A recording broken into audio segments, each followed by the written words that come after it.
Today is Thanksgiving Eve, also known as the biggest drinking night of the year. You can expect a lot more officers out watching for anyone who drives impaired. Today also marks 2 weeks into a pilot program in our state that tests possible drugged drivers.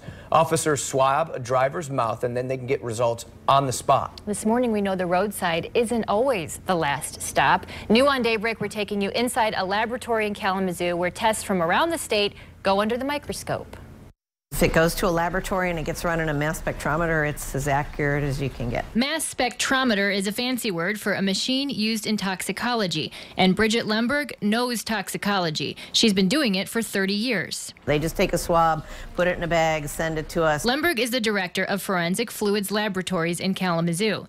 They handle all of the lab testing for the drug swabs under the state's pilot program. This is a test kit. Lemberg demonstrated for us how these kits work. Place it under their tongue and then shut their mouth. It takes anywhere from 30 seconds to probably 2 minutes. After a police officer seals up the kit, it ends up here in the lab. This is our mass spec room. This mass spectrometer may not look like much, but experts like Lemberg say it's the top of the line for testing. It takes what was in the swab and measures the mass of each molecule, or the fingerprint. Heard the term false positive. This is the instrument that gets rid of false positives.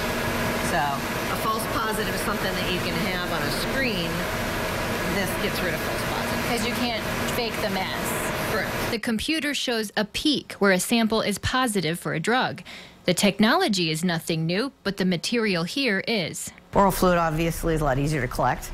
And blood, not a lot of people like needles. The state is still using blood in addition to the swabs during this pilot program, but Lemberg thinks the results of the program could change that. I think the idea is to maybe eventually be able to use oral fluid instead of blood. Which she says is just as accurate. It's not in your oral fluid unless it's in your bloodstream. Okay. So no, it's equivalent to a blood level.